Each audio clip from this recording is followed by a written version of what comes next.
我係細眼。好啦，我哋又嚟到台北呢一度啦。係啦，其實隔咗幾個月咧，我哋就飛一次短嘅 trip。今次嚟台灣咧，係最主要都係睇 show。因為每年咧都會有少少契機咧，令到我哋嚟台北呢一邊嘅。咁今次嘅契機咧，又係睇 show 啦。咁啊睇啲咩咧？我哋就係睇 GD 嘅朋友。係啦，我都想睇到 GD，因為咧佢喺呢個期間其實 GD喺台北呢度開嘅，但係我搶極都搶唔到。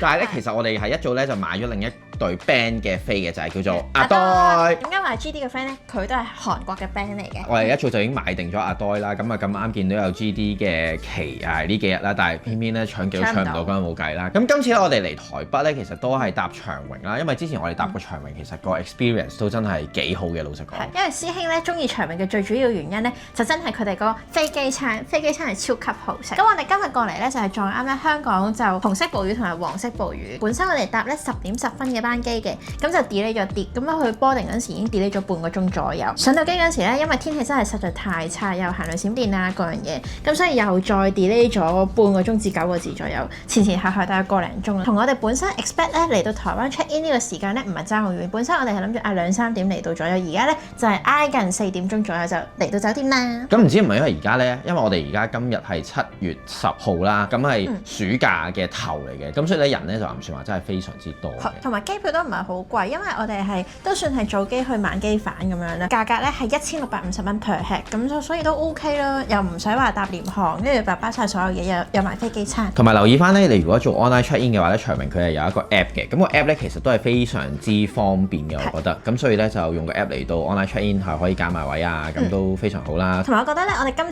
次坐咧長榮呢班機咧，嗰個機種咧係幾好坐，佢係波音客機嚟，咁啊333咁嘅排位，跟住又好大好闊落，同埋都幾舒服。咁啊嚟到台北啊，真係冇乜人啦，咁啊勁快又過晒關，跟住就可以搭車咁樣啦。我哋搭翻機鐵啦，咁其實機鐵都係160台幣，跟住再搭咗20蚊，搭咗一個站喺台北車站搭過嚟西門咧，咁啊加埋180蚊啫其實。咁我哋今次咧住西門呢一度係因為咧我哋其實嚟咁多次台灣咧，得我同小姐嚟嘅話咧，從來都冇嚟過。但係因為呢個地方係咧你第一次嚟台灣先至會嚟嘅啫，咁所以我哋今次就好特別咁樣，試下呢一邊啦。咁其實我哋住嘅呢一間酒店咧，都係非常之近捷運站嘅。基本上咧係2號出口或者3號出口一出咧就已經係望到酒店。如果係落大雨啊，又或者係你拎好多嘢嘅話，都唔怕，因為佢喺2號同3號出口咧都係有電梯直上嚟呢個酒店嘅，同埋一上到嚟就有瓦遮頭，所以係非常之方便。點解我會揀呢間酒店呢？因為暑假咧嚟台灣嘅酒店實在太貴，因為我哋台北咧我哋唔會話成日留喺酒店度 hea，好似溫泉酒店咁，所以就覺得太貴。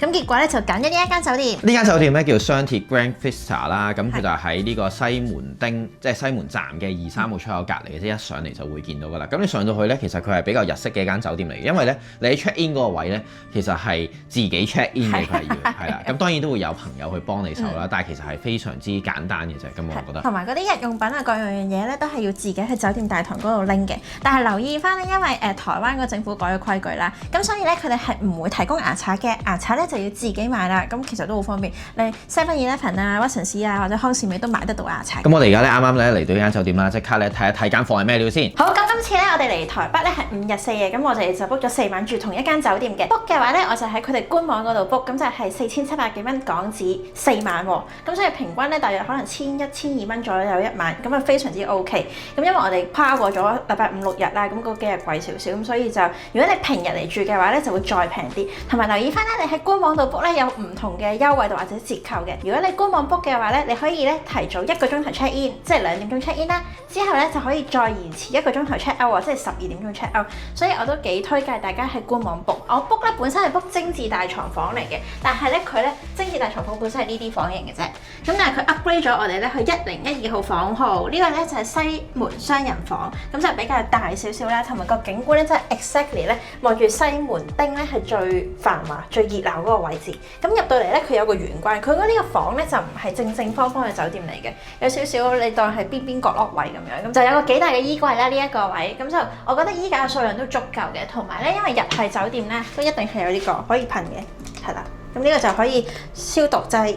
我留意到咧台灣咧，我哋 check in 嗰陣時咧就話其實唔俾帶電筒過嚟台灣嘅，咁酒店都非常之好啦，有提供呢啲咁嘅基本嘢。好啦，衣櫃隔離咧就有個更加大嘅 area，因為佢官網嗰陣時已經寫咗咧話個衣櫃咧係可以足夠咧開到2個大篋，咁就唔係平攤嘅大篋嚟嘅，咁我哋就都係 L 位咁樣棟起咗。咁留意翻咧，我呢個就29寸嘅篋啦，師兄嗰個咧就26寸嘅篋，咁都係有足夠空間去擺篋嘅。咁上面呢一個咧就係我哋帶嚟嘅咧，再細少少嘅 hand carry 篋，咁佢係可以摺疊，咁我哋就晾喺上面。佢咧下面咧有4個大嘅衣櫃嗰啲櫃桶啦，咁就係有2 set 嘅睡衣，咁都非常之好，好似全新一樣。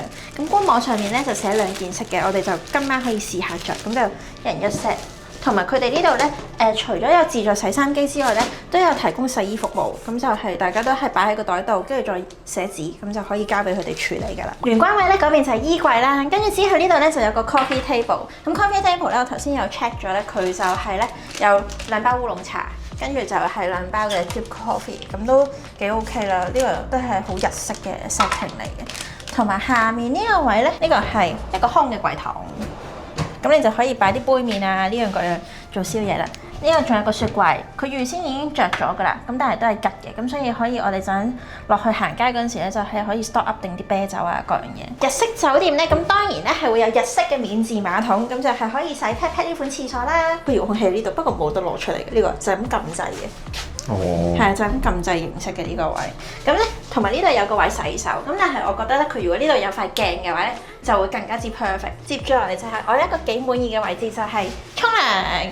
沖涼咧呢款咧就係冇浴缸嘅，咁佢就係有個好大嘅鏡啦。呢個鏡咧，我覺得化妝嘅話就係非常之一流，因為嗰個光線咧好充足啦，咁你又唔會話化到即係兩節色啊嗰樣嘢。因為有啲酒店好暗咧，你就會化妝咧化得唔同色啦。咁同埋就係都係有 Polar 嘅洗手，咁係都幾唔錯嘅，都係啲日系嗰啲品牌。下面啊就收埋咗個風筒，都係比較細細嘅風筒仔，咁就你話佢好冇吹嘅話咧，呢啲 style 咧就應該係一般般，咁但係佢就唔會話比起有款咧好夠撳掣嗰款咧，就嗰個就一啲都唔好吹啦。接住咧就係到沖涼嘅位，都係會有淋浴嘅花灑啦，同埋有普通嘅花灑，同埋咧佢呢個位擺鏡，好適合啲咧比較自戀啲嘅人，一路沖涼一路嗰啲，有嗰啲咧 MV 嗰啲鏡頭。應該係你啦，我就唔做呢啲嘢咯。頭先咧咪有講過咧，喺官網 book 咧係有禮遇嘅，除咗咧係可以早 check in 或者遲 check out 之外咧，佢咧仲額外 upgrade 咗我哋咧由精緻嘅雙人房變咗去西門雙人房，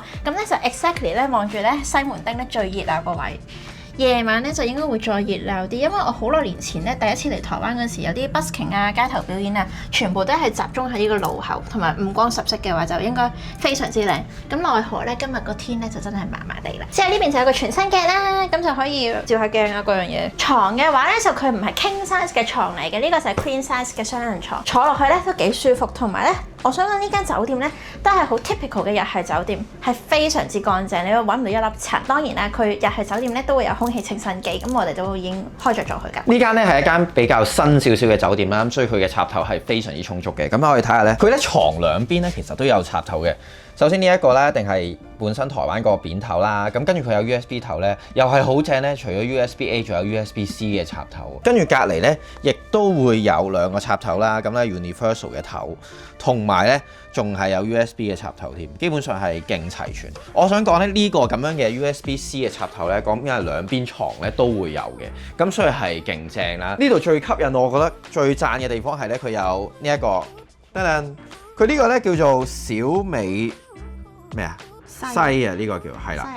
你當咧係一個係可能係一個 AI agent 咁樣啦，咁佢係一個 IoT 嘅一嚿嘢，可以控制成間房嘅嘢嘅。首先咧，佢係一個好簡單嘅一個鐘咁樣啦，跟住咧佢有歌聽啦，佢咧其實咧係拎咗落去咧 KKBox 嗰度嘅，咁咧佢就會有啲歌咧可以介紹俾你聽咁樣啦。咁另外咧仲可以係可以校燈啦。咁你校環境呢度，譬如話有啲咩唔同嘅模啊，跟住之後打開呢個燈啊、閂燈啊咁樣呢啲咯，即係呢啲佢就全部可以用晒一嚿嘢咁樣 control 晒。呢一個即係呢啲咁樣 IoT 嘅嘢咧，其實哇好似好簡單咁樣嘛，但係其實你唔係去每一間酒店咧都可以用一個 tablet 或者一嚿嘅 device 可以做晒所有嘢，咁所以我覺得係幾有心嘅，我覺得。咁另外咧，佢如果你係叫打掃或者係咧請勿打擾嘅話咧，都係喺呢度撳嘅啫，喺度撳齊晒。咁樣嘅啫。好啦，到個電視啦，電視咧就係一個好簡單，大概50吋嘅電視啦，咁係 Panasonic 嘅。咁另外咧，你嘅 WiFi 喺邊度咧 ？WiFi 咧，你入翻嚟咧個電視咧嘅左上角就會見到個 WiFi 咁樣噶啦。咁呢個電視咧係 Smart TV 嚟嘅。咁首先佢已經有本身台灣嘅一啲電視睇啦。咁除此之外咧，就係佢有免費提供一啲嘅戲俾你嘅，即係如果你又冇 Netflix 又唔中意睇 YouTube 嘅話咧，咁你就係可以睇呢啲戲啦。咁當然睇 YouTube 好啦，可以睇下我哋啊嘛。咁佢講到明咧，全部都免費嘅呢啲戲係。咁我睇過其實大概係幾十套唔同嘅戲咁樣咯。咁啊有齊晒呢啲揀啦咁樣啦。咁係咪啲好新嘅戲咧？就未必嘅。咁但係至少有啲嘢，喂唔使錢俾你喎，大佬，好正啊！仲有晒 Netflix 啦，同埋 YouTube 已經係內置咗俾你㗎啦。咁你入翻你自己個 account 咧就可以睇到㗎啦。如果你係想睇其他嘢，喺 Disney Plus 啊嗰啲咁樣嘅話咧，其實佢都可以 AirPlay 咁樣射上去嘅。咁所以呢部嘢係勁正，同埋好得意咧，佢有個101嘅 live 可以睇嘅，即係你可以睇到而家出邊101嗰邊咧係點樣嘅。呢一個咧其實係一個 YouTube channel 嚟嘅，嗰個 channel 咧我擺翻喺下邊係叫咩名啦？呢個我哋今朝咧出發嘅時候都有睇，我懷疑咧係台灣咧佢哋官方嘅一啲 YouTube channel 嚟嘅。咁咧除咗101之外咧，你可以睇到大道情啊，有幾個唔同嘅地方咁樣嘅。咁所以咧你嚟台灣之前嗰一日，即係嗰朝你可以睇呢個 YouTube channel， 然之後就睇下佢嘅 live 咁樣就可以啦。好，咁如果呢間酒店嘅話咧，其實咧都會有唔同價位嘅房型啦。咁呢個就係貴少少，佢而家咧官網話 book 咧就係16,000蚊台幣嘅，本身 book 嗰間咧都係13,000蚊。咁佢有啲再平價低價位啲嘅咧，就係冇景觀房，咁就係可能俾到1萬蚊台幣咁左右。咁就有 sofa 啊，有剩啊，咁就非常之方便。同埋咧，我最滿意係咧有 coffee table。咁呢個 coffee table 嘅話，就夜晚食宵夜就會方便啲，因為我哋有住過一啲咧酒店咧，嗰張台就真係好細，同埋咧凳又得一張，咁變咗師兄就要坐床，或者我哋是但一個坐床，咁食嘢就冇咁方便啦。啱啱我哋講咧話喺官網嗰度咧就可以 late check out 同埋可以早啲 check in 咁樣啦。咁除此之外咧，佢仲 upgrade 咗我哋啦，唔知點解。咁除此之外咧，原來咧你做會員咧，佢仲有嘢送嘅添。咁我唔肯定佢係咪每一期都係送一樣嘅嘢嚟嘅。咁咧佢就會送咗一啲嘅7嘅100蚊嘅 coupon 俾我哋，100台幣啊嚇。咁咧我睇翻咧，其實佢就係每一晚咧就送100嘅。咁所以我哋住4晚啦，咁佢就送咗400台幣俾我哋啦。哇，400台幣，我講緊係都買到幾罐啤酒嘅，老實講。同埋係可以愛嚟買到啲牙刷啊嗰啲咁樣啦。建議如果大家係 book 呢一間嘅話，就去翻官網嗰度睇啦。又或者你 book 其他酒店嘅話咧，望一望官網先，即係唔一定係其他嗰啲Agoda 嗰啲係最平嘅。咁所以係可以價跟住先啦。但係呢一間嘅話，建議大家真係去官網，因為400蚊可以買到啲咩？我一陣間落去睇下，因為對面已經有7仔㗎啦。其實好，我哋啱啱咧就揭咗一揭啦，沖咗個涼，淋咗個身，哇！我想講幾舒服間酒店，佢水壓係非常之 OK。咁我哋而家諗住喺附近咧就買啲外賣翻酒店食啦。咁其實咧點解我哋會揀西門町咧？西門町咧其實係一個非常之方便嘅地方嚟嘅。咁因為咧佢附近有好多唔同嘅7仔啦，同埋最主要係咧其實佢係好多宵夜食嘅。咁呢度我哋附近已經有成6、7間唔同嘅滷味啊，亦都有好多唔同好高分嘅酒吧啦。因為我哋已經睇中咗一間4.9分嘅叫裴老闆鹹水雞，咁去望下咩料？係啦，好近啫，行過去1、2分鐘就到啦已經。哇！我哋咧喺紅樓冇轉入去啦，咁啊另外隔離嘅嗰條街嗰度咧，呢個叫咩內江街啊？佢呢度好多唔同嘅嘢食嘅喎。呢度應該有排開，我想講呢度係勁嘢，我諗可能11點啊左右咁樣咯。係呢間啊，係呢度。好啦，我哋。OK，sorry，原來喺呢度。好，咁我哋咧就買少少滷味先。呢個係我哋咧喺Google Map 嗰度睇翻嚟嘅，係有成4.9分咁多。有1200個 review 喎，所以試下佢係咪真係好食？睇下咩料先。佢呢度咧出名咧係要食呢一個嘅鹽水雞嘅，咁所以記得咧就要點雞啦。咁咧同埋咧老闆都勁好人，咁所以咧叫佢幫手介紹下就可以，同埋你如果講話係我哋送酒嘅話咧，就會有啲唔同嘅滷味咧，就會介紹翻俾你咁，幾好幾吸引呢個樣係幾唔錯。咁你都可以坐低食嘅，又或者你拎走食，咁我哋就會拎翻酒店嗰度食啦。不過如果你係唔想食呢一間嘅話咧，其實隔離都仲有好多唔同嘅鋪頭咧俾你去選擇嘅，都係啲一個車仔咁嘅鋪頭啦。咁佢開到呢一間我唔記得咗係開到幾多點啦，好似係11點半。開到點半。哦，10點半係咪？好啊10 ，OK 啊點半，咁都唔錯啊。如果因為唔係個個好似我哋咁樣咧咁晏㗎嘛，係啊，我哋先特別晏啫。咁但係呢間距離我哋酒店講緊係2分鐘路程，過條馬路就到。OK 嘅。好，我哋啱啱買咗啦。哇！我哋買咗超多嘢，我哋買咗半隻雞啦，再加咗5個餸嘅，即係後尾咧老闆咧再送咗2款嘢俾我哋，送咗雞脖子啦，因為我哋講話送啤酒，就送咗雞脖子啦，同埋送咗一樣嘢叫甜不辣俾我哋，咁我哋就試下咩料。我哋買咗240蚊，係啦，240蚊放題咁樣買嘅。好少見有賣滷味嘅鋪頭咧，佢哋係會做真空嘅滷味，咁啊俾你帶走咁樣咯。同埋佢話可以帶走翻去做手信，可能如果係咩嘅話，我哋最尾嗰日先至嚟咁樣做，因為我媽好中意食滷味。哇！我哋好醒咁樣咧，諗住行呢一個地鐵，即係行捷運站翻過去就唔會有問題啦。因為我哋見到2號出口係近啲嘅，點知原來2號出口咧係全樓梯嘅。係，但係佢之前話有電梯，所以我就唔知佢電梯收埋咗喺邊。電梯我哋就頭先3號出口就有電梯咯，咁所以咧如果嚟就一定係出3號。去3號好啲，2號要行樓梯就煩啲。哇！唔係路喎，係啊，邊有電梯啫？2號全樓梯嚟嘅喎。好，喺2號呢一邊一出咧，其實酒店就喺呢度啦。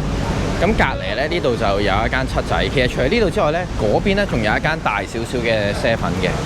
咁我哋都係買下啤酒，我諗應該呢間都可以啦啩，照計。好，我哋就翻嚟酒店啦。哇！其實咧勁方便，我想講咧，我哋之前咧成日住東區啦，又或者係住再遠少少中後新生嗰邊咧，係冇宵夜，咁所以而家咧係非常之方便，因為我哋行咧5分鐘就已經買得到滷味同埋啤酒。冇錯，樓下就已經有七仔啦，不過下面間七仔就比較窄少少。如果你唔介意嘅話，可以去對面咧，另外有一間七仔喺德立莊隔離咧，其實有間七仔就大少少應該就。哇！呢個就係我哋啱啱買嗰間啦。嗱，留意咧，佢係有 IG 嘅，我哋擺翻佢嘅 IG 出嚟啊嚇，佢係好好人，因為哇好香喎！香喎呢個，因為佢咧出名係嗰個嘅鹽水雞啦，咁你咧我哋呢度咧係半隻，再加5個配菜嘅，咁你可以半隻加3個配菜啊，嗰啲都得嘅。咁我哋加啲乜嘢配菜咧？我哋有呢個海帶啦，跟住有豆乾，跟住花葉豆腐，跟住仲有甜不辣，有蛋，跟住有七里香，係即係雞劈劈。係啊，跟住佢話請咗我哋食，唔記得咗乜嘢啦。雞脖子，哇，好入味啊！嚇真係啊！佢個樣係好吸引，因為咧有啲滷味咧，佢咧其實撈完你唔會 feel 到佢嘅味，但係佢呢個係好香。好香啊！哇，雞劈劈喎應該係。佢嘅滷味咧係滷得幾好食，但係咧我叫佢少辣啦，佢又真係少辣，咁所以師兄佢會覺得唔夠辣嘅，咁係所以叫佢加辣多啲。同埋咧，頭先我喺七仔嗰度見到咧有一樣嘢咧係我喺香港買唔到，就係呢個得啦，就係 GD 嘅佢自己出嘅嗰個 cocktail 啊，呢個佢自己個牌子咧 Peace Minus One 咧嘅嗰個 cocktail 啦，大家都喺度搶緊啦。跟住咧，而家我喺 7-Eleven，我唔知全家有冇，咁咧就見到有紅色同埋呢一個黑色版，咁啊好唔好飲就唔知啦。但係哇 GD 喎，哇估唔到嘅，我係同 GD 咁有緣分啊嚇！但係我入唔到去睇，可惜。好，咁我哋而家咧就食一陣滷味，飲少少啤酒，跟住我哋咧就出去食飯，再揭一揭就出去食飯咧，因為冇乜嘢好行啊附近，同埋咧今日都有少少攰，我哋就費事周圍行嚟行去。好，咁我哋喺呢間酒店咧住咗4晚啦。我想講係超級舒服，因為咧我哋以前咧好細個嗰陣時去旅行咧，其實成日住西門町嘅。咁但係其實西門町呢一個 area 咧係有好多間唔同價位嘅酒店啦。咁以前冇咁多 budget 啊嘛，咁通常就係住咧300蚊至400蚊一晚嘅酒店。咁但係呢一間咧當然就會個價位貴少少啦。咁就我哋而家喺暑假旺季期間 book 嘅話咧，就係大約1100-1200蚊左右一晚。你問我嘅話咧，我覺得性價比係好 OK，因為首先咧呢間酒店嘅房型咧，就算你唔係 upgrade 咗咧佢去大嘅房咧，佢基本上啲房型咧都係好鬼大嘅，大約係300幾尺左右啦，每一間房。咁我哋呢間房咧都係300零尺，挨近400尺左右，咁係可以好足夠空間去攤晒2個篋，其實甚至咧3個篋都可以，因為我哋都有攤開啲篋嚟再執嘢咁樣，咁就非常之好。記得喺佢官網度 book，因為官網嗰度 book 咧有超級多優惠嘅。因為咧如果你喺官網 book 嘅話咧，咁你就可以早1個鐘頭 check in，同埋咧遲1個鐘頭 check out。對於我哋中意瞓得晏少少嘅人嚟講咧，係非常之 OK。而家我哋今日咧就係12點鐘 check out 嘅。咁呢間酒店整體嚟講都好舒服啦，咁同埋佢真係超級乾淨啦，咁啊所有嘢都好齊全啦。但係你唔好諗佢話有好多唔同嘅設施，不過佢勝在真係超級方便，喺2、3號出口就即刻到啦，同埋一過對面就已經有好多嘅宵夜啊，咁就真係幾唔錯。即係如果你係真係中意熱鬧少少嘅，我覺得係 OK 嘅。但係如果你係想靜啲嘅話，我就覺得呢度就唔係太啱你啦。其實西門町入邊仲有好多再平少少嘅酒店嘅，不過就冇呢一間咁 proper 咯。咁所以呢一間我哋都覺得係幾唔錯嘅，老實講。係。同埋咧留意翻咧台灣佢 policy 咧就有少少唔改咗啦，咁變咗咧嗰啲日用品咧基本上都係好似我哋之前住嗰啲日式酒店咁樣咧，佢基本上都係自己喺大堂度拎嘅，咁又有好多款。我想講佢連蚊貼啊，或者係有啲咧係你咪揩污糟咗件衫，有啲係抹乾淨啲衫咧，嗰啲濕紙巾都有，但係唯獨是咧係冇牙刷同埋冇牙膏提供嘅。好在咧呢間西門町咧附近咧有好多屈臣氏，七仔咧都有得賣呢啲嘢嘅，但係七仔咧就會貴少少，同埋全家屈臣氏係超級平嘅。我哋買咗2支牙刷啦，跟住再買咗支細嘅牙膏，圍起可能40蚊台幣左右，咁所以都係 OK 嘅。咁我哋下次過嚟台北咧都未必會再住翻西門町呢一邊。今次因為為咗太平，所以想平少少咁先過嚟住呢一度啫，因為暑假期啦。咁如果喺其他時間我哋都唔係太會過嚟呢一邊嘅，你基本上因為都冇乜特別嘢行啦，除咗有宵夜之外。如果你係第一次嚟台灣，又係想住西門町，又熱鬧又想去食宵夜嘅話咧，呢間係幾推介。同埋咧落雨啊各樣嘢都唔怕，因為佢就咁你一喺捷運站一出嚟就係㗎啦。咁今次我哋嚟台北咧就冇拍好多片啦，因為咧我哋已經嚟咗台北好多次，亦都唔會有啲咩好特別嘅介紹，我哋都係行下館啊咁樣啦。咁所以今次係淨係介紹咗酒店嘅部分啦。下次我哋去邊度咧？下次我哋就係未諗嘅，因為下次咧就會再介紹翻其他唔同嘅嘢。如果想睇翻台北嘅介紹嘅話，可以睇翻我哋之前嘅片都得嘅。但係我哋每次咧去一啲新嘅酒店，我哋都會再介紹翻俾大家。好，咁今條片咧就嚟到呢度啦。中意條片咧記得 like 同埋 share 條片，未訂閱嘅朋友記得 subscribe 我哋 like 埋我哋 Facebook 同埋 Instagram。我哋下條片再見，拜拜。